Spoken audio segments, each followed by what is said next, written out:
Hi friends, welcome to Renna சமையல். இன்னைக்கு என்ன சமையல் பார்க்க போகிறோம்னா, நல்ல காரசாரமான புளிச்சக்கீரை தொக்கு தான் பார்க்க போகிறோம். இந்த புளிச்சக்கீரை தொக்கை டக்குன்னு செஞ்சிடலாம், ரொம்ப சுவையாக இருக்கும். அந்த காரசாரமான புளிச்சக்கீரை தொக்கை ரொம்ப சுவையாக எப்படி செய்கிறதுன்னு வாங்க பார்த்துடலாம். புளிச்சக்கீரை தொக்கு பண்ணுறதுக்கு ஒரு கட்டு புளிச்சக்கீரை எடுத்து சுத்தம் பண்ணி வச்சுருக்கேன். இப்போ புளிச்சக்கீரை சேர்த்துடலாம். அதுக்கப்புறமா ஒரு தக்காளி பழம் நறுக்கி வச்சுருக்கேன், தக்காளி சேர்த்துடலாம். தக்காளி சேர்த்தாச்சு. காய்ந்த மிளகாய் சேர்த்துடலாம். உங்கள் காரத்துக்கு தகுந்த மாதிரி சேர்த்துக்கோங்க. நான் 10 காஞ்ச மிளகாய் சேர்த்துட்றேன். எல்லாத்தையும் சேர்த்துட்டு நல்லா வேக வைக்கலாம்.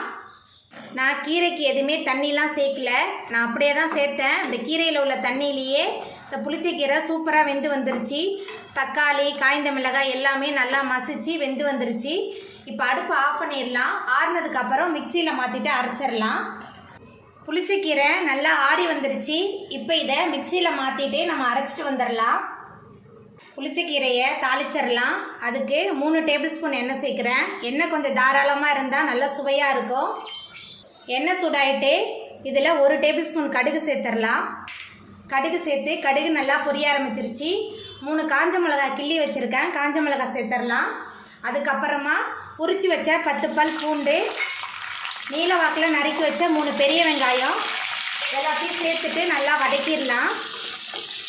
பெரிய வெங்காயத்துக்கு பதிலாக நீங்கள் சின்ன வெங்காயம் கூட சேர்த்து செய்யலாம். வெங்காயம் நம்ம புளிச்சக்கீரையில் அதிகமாக போட்டு செய்யும்போது ரொம்ப சுவையாக இருக்கும். நம்மளோட புளிச்சக்கீரை தொக்கு நல்லா வதக்கிடலாம். வெங்காயம் பூண்டெல்லாம் நல்லா வதங்கணும், நல்லா வதக்கிடலாம்.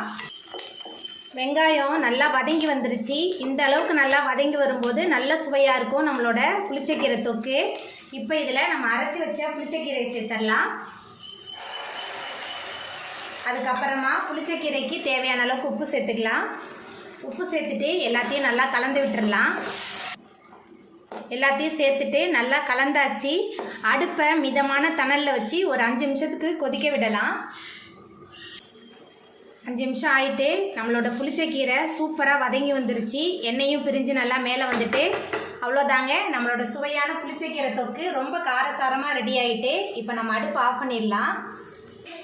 அவ்வளோதாங்க, நம்மளோட சுவையான புளிச்சக்கீரை தொக்கு ரொம்ப சூப்பராக ரெடி ஆகிட்டு.